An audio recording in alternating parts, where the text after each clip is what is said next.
जिधर देखिए उधर पक्के मकान, पक्की सड़कें।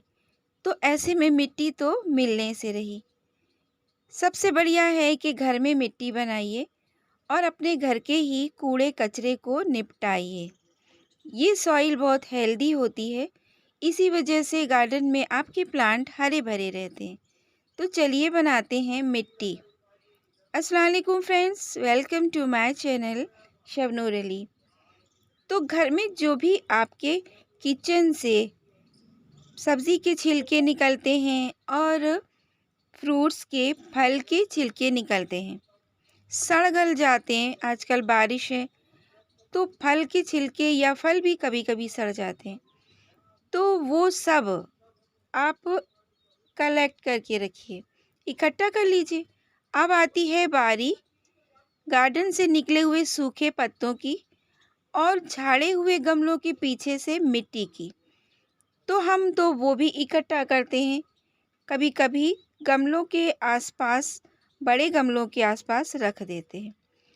तो मैंने इस गमले में मिट्टी को खिसकाया है और अब आप देख रहे हैं कि मैं किस तरीके से भर रही हूँ। बिल्कुल बॉटम पर थोड़ी सी मिट्टी छोड़ने के बाद कि जो लिक्विड निकलेगा वो मिट्टी सोख ले और ड्रेनेज होल से निकल ना जाए। इस तरीके से आप मिट्टी को रिचार्ज करते हैं। जो आपके पास ख़राब पुरानी मिट्टी होती है और ये दोबारा इस्तेमाल के लायक हो जाती है, तो वो आपको फेंकनी नहीं पड़ती है और ऐसी सॉइल आपको ख़रीदनी भी नहीं पड़ती है। साथ में बहुत आसानी से बिना बदबू के, बिना कीड़े के, बस अच्छे कीड़े जैसे कि केंचुए वगैरह वो हो तो बहुत अच्छा है। इस तरीके से खाद का इस्तेमाल आपके गार्डन में फ्री का इस्तेमाल है, जो कि 1 हफ्ते से ज़्यादा नहीं लेगा। फिर मैंने यहाँ पर राख का छिड़काव किया ताकि कोई फंगस इस पर क्रिएट ना हो। बारिश में फंगस हो जाती है। तो बस अब ये सेव हो गई है, मिट्टी भी, कचरा भी और राख की वजह से इसको पोटाश भी मिलेगा। अब इसको मैंने, जैसे कि ये राइस हस्क है, भूसी है, ये एक सूखा मटेरियल है और ये कार्बन का सोर्स भी है।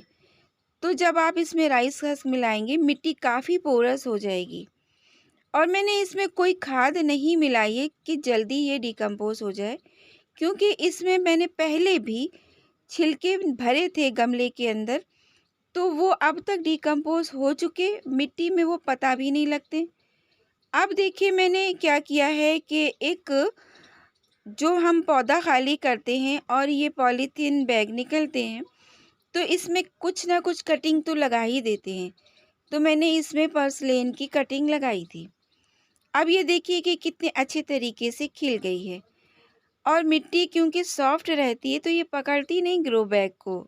अभी इसमें रूट बाउंड भी नहीं हुआ है। तो अब हम इसको एज़ इट इज़ इसी में रख देंगे।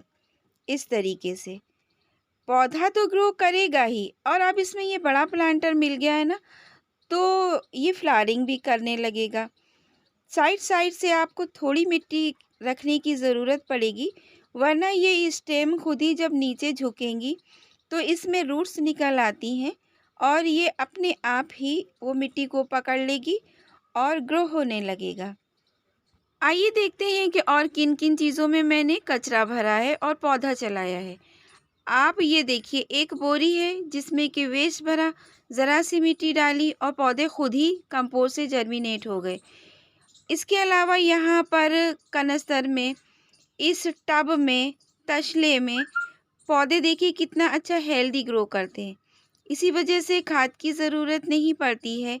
ये खाद ही बनती रहती है और जब कभी थोड़ी-थोड़ी मिट्टी, कभी छिलके, कभी मिट्टी, कभी छिलके, एक तह लगती रहती है और फिर इसी तरीके से जो मिट्टी में मैंने पौधा लगाया होता है, उस कंटेनर में चला देते हैं।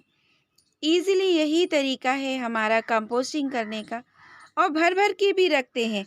ज़्यादा एक्स्ट्रा हो जाता है, गमला नहीं खाली होता। देखिए ये खरबूजे की बेल है, ये आम का पेड़ है, ये जो निकल रहा है यहाँ गुठली पड़ी। कंपोस्ट में ऐसे आपको फ्री के पौधे मिलते भी रहते हैं। जब ये थोड़ा-सा डेवलप हो जाए, आप इनको अलग से ग्रो कर लीजिए।